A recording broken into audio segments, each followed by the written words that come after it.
Hey everybody, assalamu alaikum. What are we preparing to unlearn in this season? And this is like this is going to be a deep level reflection, I hope for everyone. You know, if we watch the news, if we are attuned with, what's going on in society right now, we know that this isn't anything new. And I think that a lot of people are like, I wish things were, what it was back in the day, or, they have this some type of almost like dreamlike state or dreamy vision that everything back in the day was just this perfect ambiance.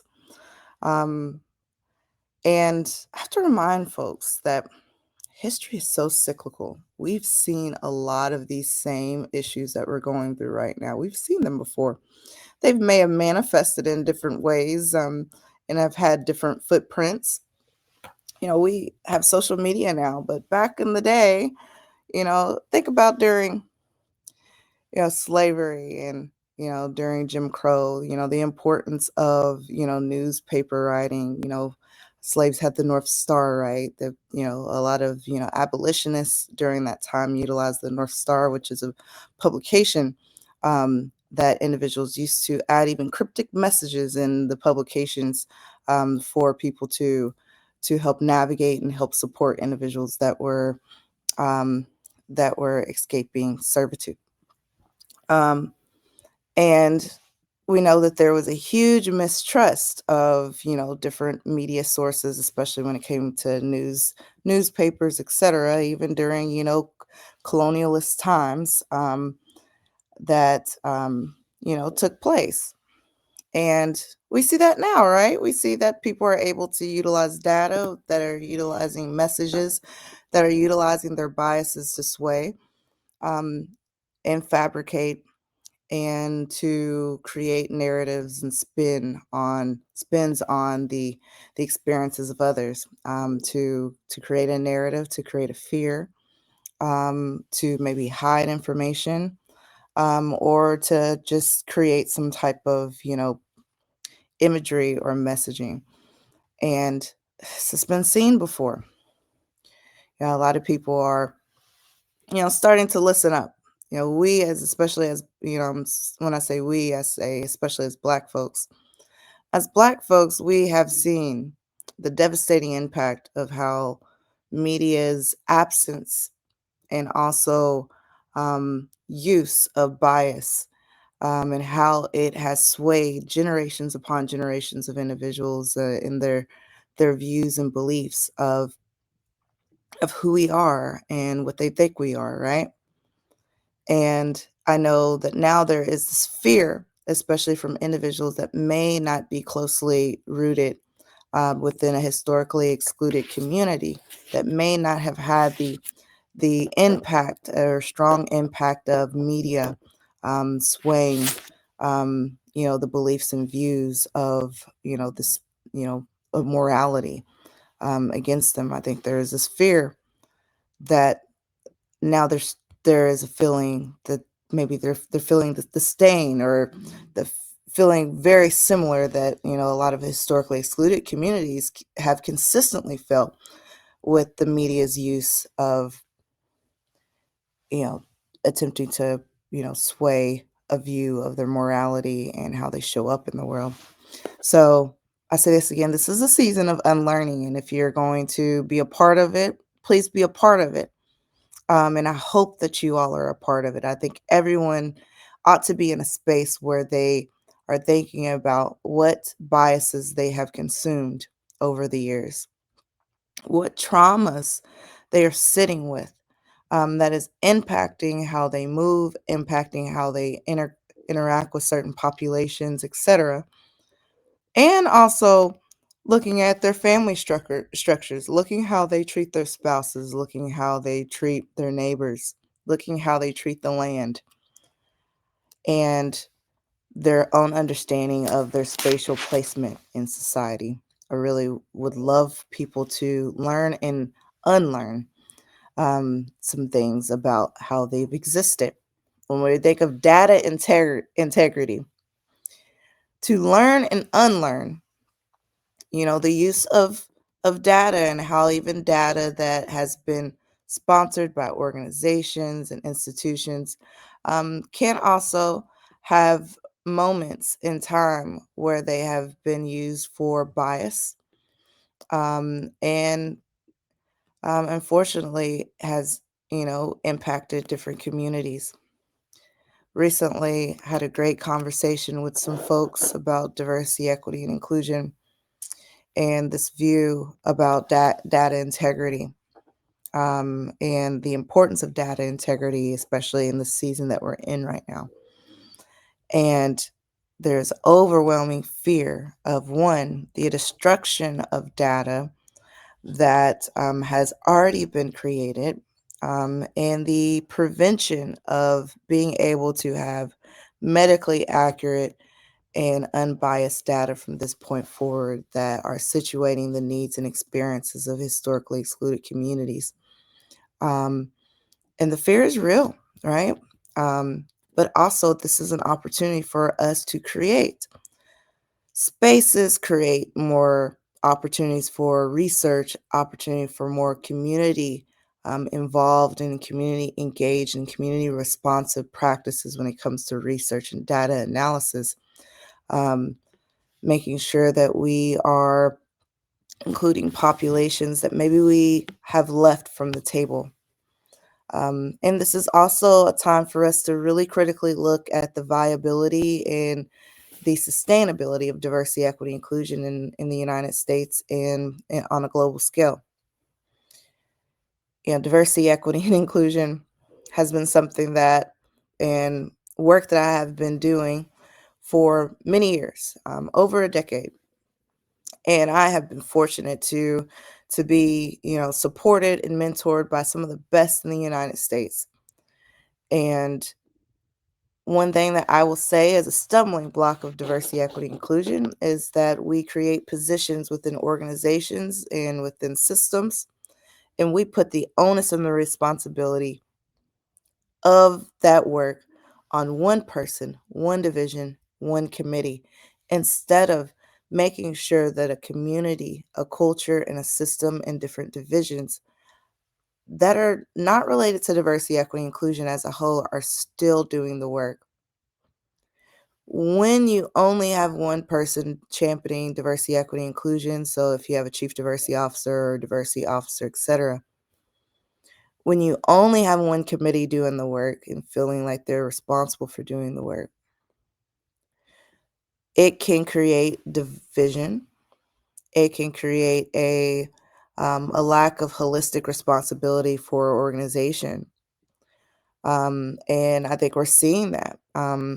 Yes, a lot of people are disappointed by, different organizations and companies that are, you know, limiting their approaches when it comes to diversity, equity, inclusion, that are taking it out all the way, around, that are changing the names.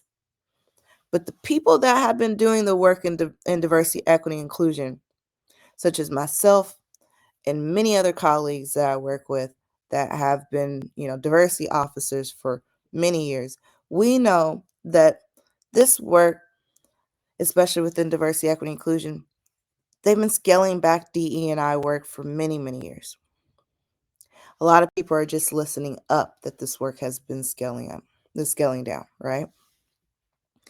And I am happy that people are aware that this is existing. But I am also very critical of the current outrage. I don't want people to just be outraged because there's a political opportune nature to be able to be outraged about this, that it has been taken away, and it gives this feeling like missing the water when the well runs dry. Well, the well has already been running dry for many years now. And many of the folks that are doing, a lot of, which it is okay to be upset, but I have seen people that have been very outraged, that are super angry, that are going online. And I've worked with them, and they have been a stumbling block to diversity, equity, inclusion being able to be, actualize on their in their organizations, in their spaces, that have came to me and said that there's no point for the work. I've worked with individuals that have doxed my address to different sites and organizations that have been hate crimes, the organizations. I've worked with individuals over the years that have called me names because there had been an uptick of investigation of their mistreatment towards particular individuals and felt that I was the one that was responsible. And unfortunately, there have been, even in that layer of individuals that I kind of talked about, my layering of experience, there have been people that I've noticed that have been collectively outraged about diversity, equity, inclusion, in the feeling that it is being taken away. And are you upset because it's being taken away, or are you now fearful that you are now being impacted and realize that diversity, equity, inclusion also included you? When that has been the mantra from many, many, many, many years. I think, like the theme of this talk, we have some collective unlearning. And even within our DE&I community, we have some collective unlearning. Yes, there are some practices that we have not done well at when it comes to diversity, equity, inclusion, gatekeeping, who can be a part of the initiatives and the supports, being able to prioritize different aspects and not being inclusive in, you know, making sure that we are also doing veteran efforts, right? Because veterans are also included in diversity, equity, inclusion, not allowing individuals to understand that short-term disabilities, such as pregnancy and individuals that may fall down the stairs and hurt themselves and may require some accommodation, is also included within diversity, equity, inclusion. Talking about individuals with disabilities and different neurotypical and neurotypical aspects, and how that is important to understand the policies and practices and programming and pedagogy of diversity, equity, inclusion, and not really rooting ourselves in those key areas of diversity, equity, and inclusion and belonging, which again, I reiterate, are policy, practice, programming, protocol, and pedagogy, something I have coined as the 5 Ps of diversity. So, yes, this takes a collective unlearning, because if we think diversity, equity, and inclusion is just doing programming, if we think that diversity, equity, inclusion is just sending emails, or if we think that diversity, equity, inclusion is just being reactive to the climate that we are in versus proactive and anticipating the needs of our communities, and we are not doing it correctly. If we are collectively making decisions on behalf of a community, and when I say collective, I'm talking about as an organization. If an organization is making a decision on behalf of a community without having the members of the community that we are making a decision on, we are not doing the work of diversity, equity, inclusion. We're not.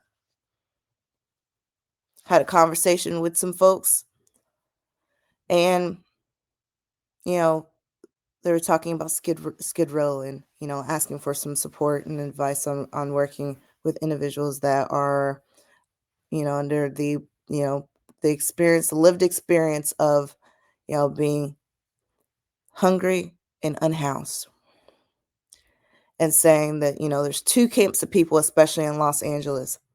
Individuals that want individuals on Skid Row to be displaced and put somewhere else. So out of sight, out of mind, right? And then there are other people in the camp that said, we need to make sure that we provide resources so they can be able to thrive. And my question to them was, who from Skid Row is invited to that table to also make those decisions? It was crickets.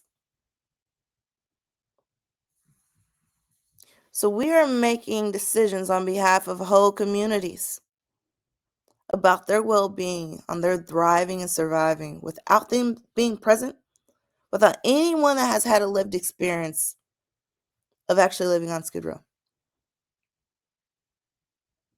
That's not equity work.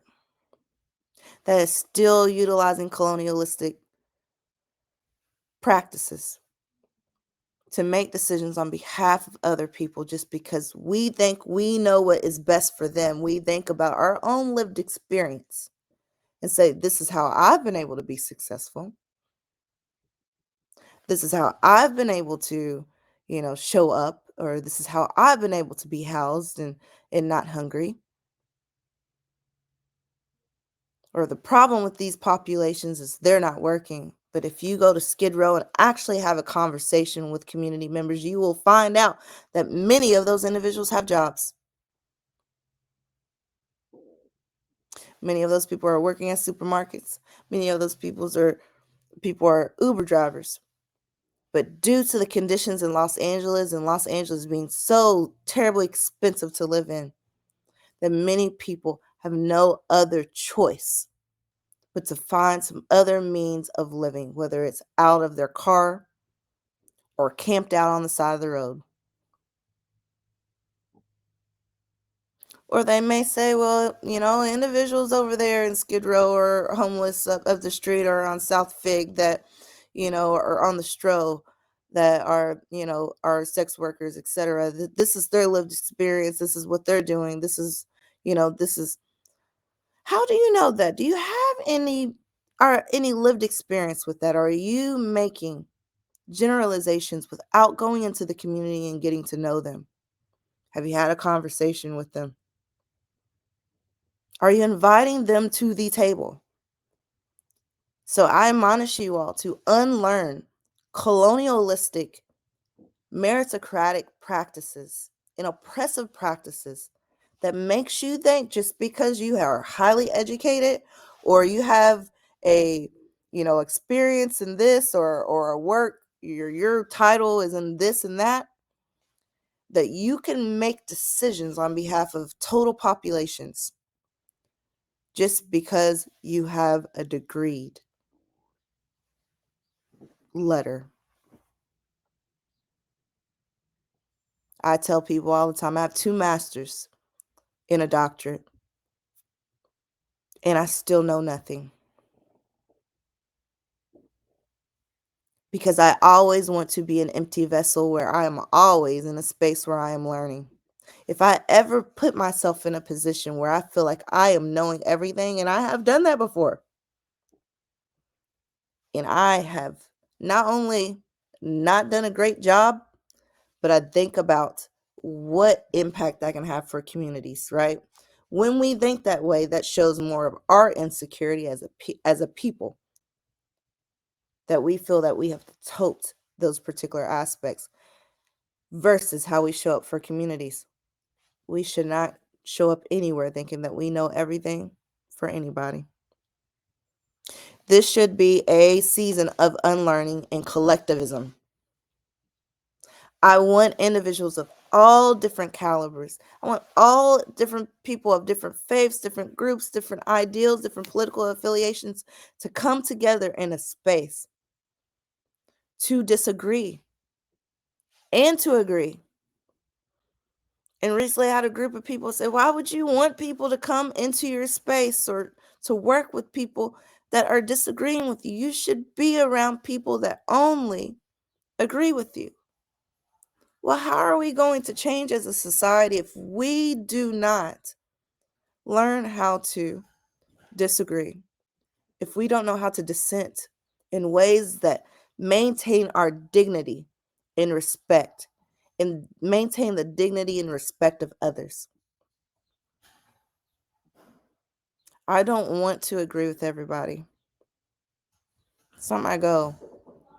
But my goal is to create a very much a healing centered, engaged community where we to come together as people and to find greater solutions of how we can unlearn and relearn in a way that is really great for society and our community. So, what is your role in this? And you're probably like, what can I do to support? Again, Be willing to unlearn. And you may say, well, this is my faith, or this is my conviction. This is how this is this is how I grew up. Bring that with you. You don't have to leave that at the door. A capitalistic system and oppressive systems will say that you have to leave everything about yourself at the door when you show up at the workplace, when you show up in different spaces, that you can't be authentically yourself. No, I want you to bring that with you. But I want you to also bring an energy of, one, dissent, to disagree in a way that maintains the dignity and respect that you have for yourself and your others and your convictions, but also to prioritize it, to make it a priority, to maintain the dignity and respect of others in the process. You can have your beliefs without feeling like communities have to be squashed, have to be maimed, have to be divested and destroyed in the process. It is possible. But if we are fixated on only being right, then we're not going to get it. It's not going to happen. Community power building is a strategy where we are developing opportunities. We're developing pods. We're creating very transformative justice ways of looking at healing, where we're creating vessels and systems and institutions where communities are able to thrive, survive, and collectively build each other through their own experiences, their own needs, without relying on colonialistic, capitalistic, and meritocratic practices that require someone that's not in their community making those decisions for them. That their input is important. But if they're the only ones making the decision, then again, it still embodies a colonialistic way of practicing, an oppressive way of practicing. I admonish people that are also part of historically excluded and coercively displaced communities to also think about what systems you have begged into, which you have commodified to as a source of protection to make yourself feel safe, to show up as you, and how those practices could be still aiding and abetting oppression for your communities. Are you using this method of respectability politics to say that these are the only types of people that should be doing the work? Are you gatekeeping who should be able to learn and unlearn? Are you so unforgiving that when people come and say, I'm willing to learn, I'm willing to atone for even my mishaps I've done in the past, are you stopping them at the door and say, I will never let you in? We're not going to be able to move any type of needle if we don't look deep inside and find very healing centered ways where we can engage as individuals and collectively. One stumbling block of our progress is we have not been healing centered as a culture, as a community, as a nation. We have brushed things under the rug, or we have seen cracks in our own foundations and foundations in different communities, and we have hopped over those cracks, thinking that they have their own They have their own resources. They have their own bag that they can fill up those cracks. Even though I'm carrying the resources with me that I can help, I'm just going to hop over that. Well, maybe you could turn back around and go to the community and say, notice you have this crack in your foundation, and I have some tools here, but maybe you have a different way. But I'm willing to learn, figure out what you need as well too. And maybe my resources will support too in making sure those cracks or are you just hopping over it?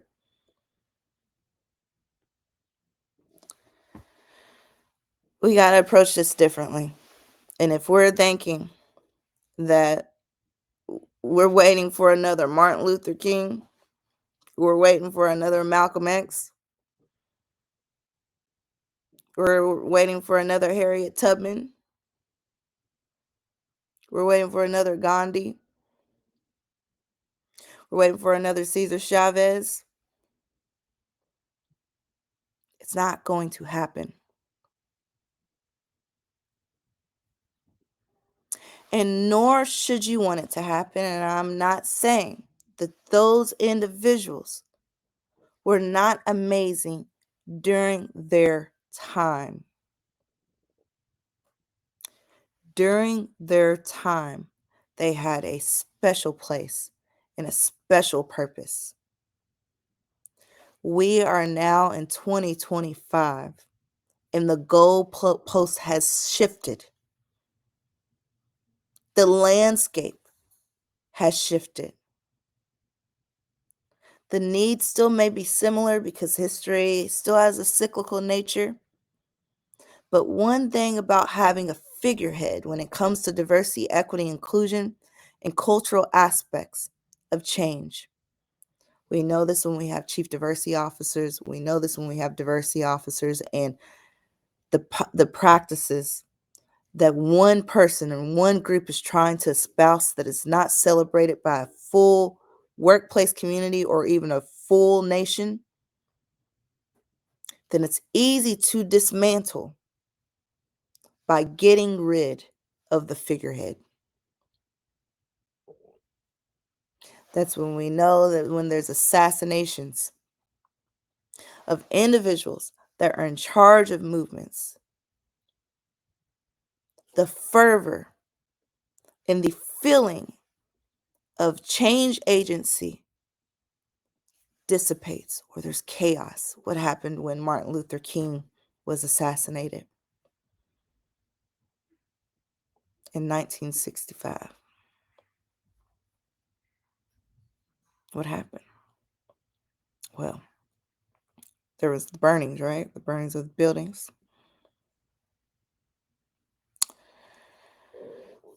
There was major riots, right? There were tears, anger, violence. People asked, what are we supposed to do? And you had individuals like Septima Clark, right?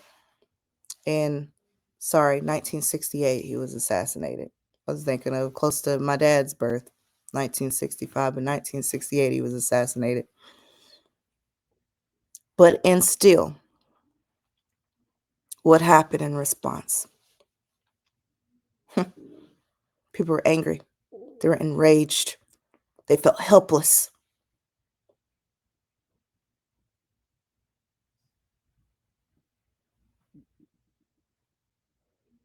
They didn't know what to do because we were looking for a figurehead to save us. Instead of a collective approach and finding ways that we can join together and unite. When we think that one singular person can do the work, we are destined the full mission and vision of diversity, equity, inclusion, and belonging to fail. It's a hard pill to swallow, When I go into organizations and institutions, when I work for spaces and I say it is not enough for me to champion this cause, I really need to work with your executive cabinet to make sure that they are also embodying the mission and vision of diversity, equity, inclusion, that the practices should also be facilitated by them as well too in their divisions. And I am often met with, that's not their responsibility, that's your responsibility.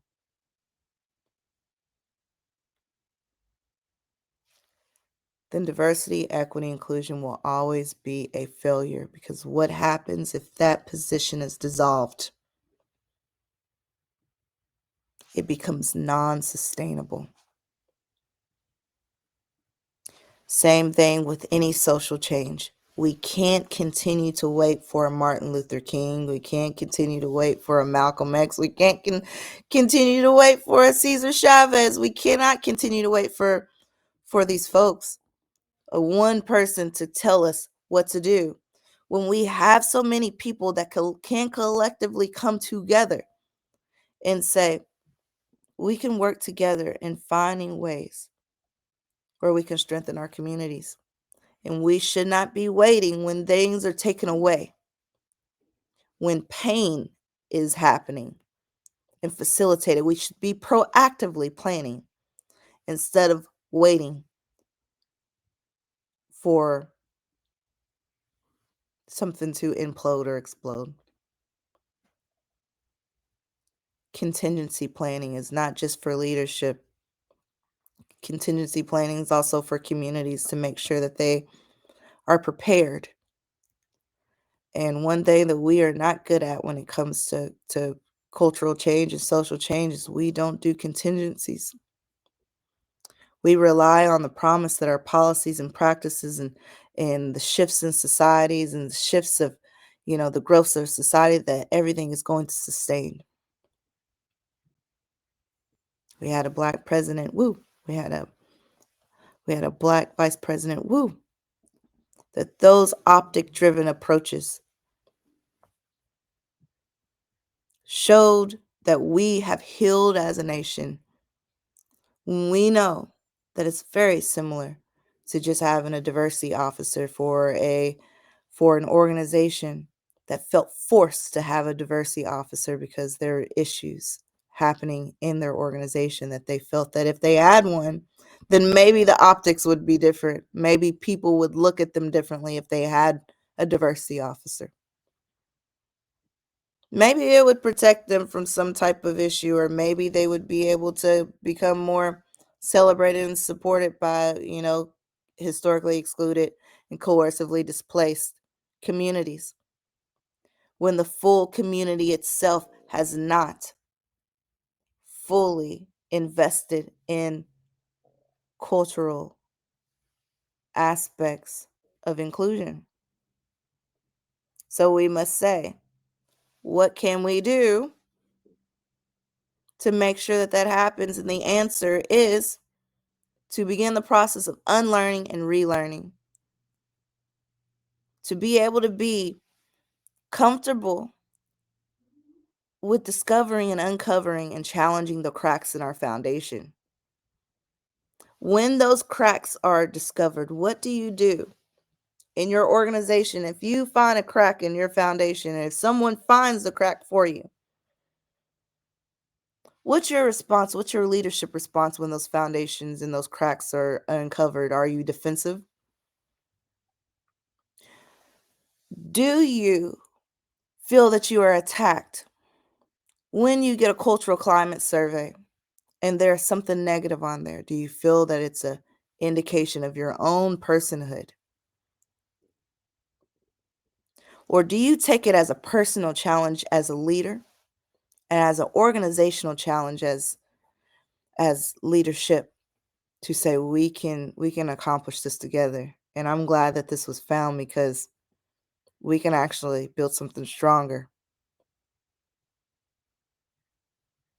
And if your leaders are the latter, that when things are uncovered about your institution or organization or even your governments that is unfavorable, and you think it is a personal attack, versus a challenge of being able to be great change agents for your communities to support belonging,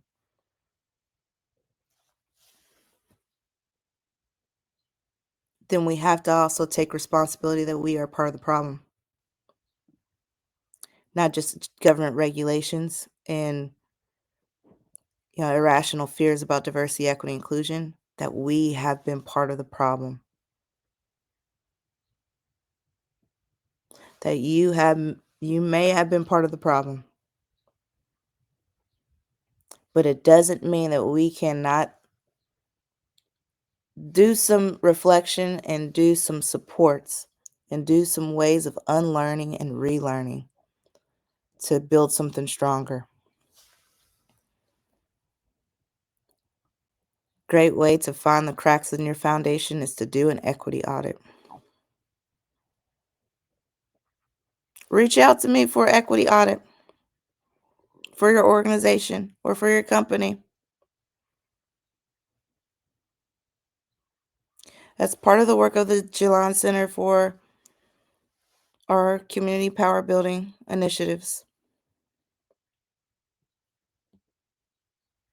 And I work with many other spaces and companies to also allow for this to happen as well too.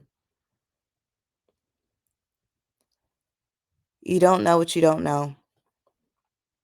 And we have to be comfortable with dissent. We have to be comfortable with accountability and actually admitting and saying that we've been wrong. Are you comfortable in saying that I have been part of the problem?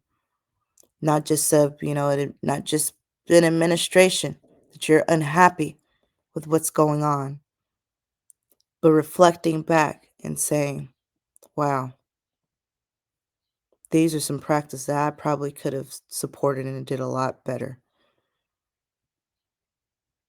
personally, organizationally, etc. Or wow, yeah, we have been scaling back on our DE&I practices for years. We defunded our DE&I committees. We've consolidated all of our ERGs into one ERG. Instead of having a diversity, equity, inclusion division, we just made it into one position. We got rid of our diversity, equity, inclusion officer and just made it a committee that was unfunded, unstipend, but still expected to do the work of a diversity, equity, inclusion officer. Does that sound familiar to you? Did that happen before all of these things in society that are going on right now? Be real. And if you can say that, then I can guarantee there's more than just, and I'm not saying that there's some responsibility that needs to be had with what's going on right now. But we also have to do some unlearning and relearning. We have to be more than just outraged. We have to be compassionate and transformative leaders to say, a crack has been divulged. Let's take accountability and let's work together. I got some ways that we can do that. Are you ready? Hit me up. Go to info@thegilloncenter.org. That's info@THEJILAN center.org. Hit me up. And I hope this gets you thinking. And yeah, I talk a lot about sexual health because sexual wellness is one of our key areas, key cores for healing justice of what we do with the Gillon Center. So, it's sexual wellness, it's racial healing, it's recovery work, and it's community power building. Because all of these things are linked. LinkedIn. All of these things are linked in, indeed, when it comes to healing justice work. So I hope that this gets you all thinking about what we can do collectively. I hope even within my activist friends, my DE&I friends, my friends that are doing cultural work, my human resource friends, my executive leader friends, my president friends, my dean friends, my federal friends, my religious leaders, my sexologist friends, my all across the board, that it gets you thinking. We have to do more. We have to take accountability. And yes, there may be some accountability that are also on our feet. We have some unlearning that we need to do. And are you ready? This is Dr. J.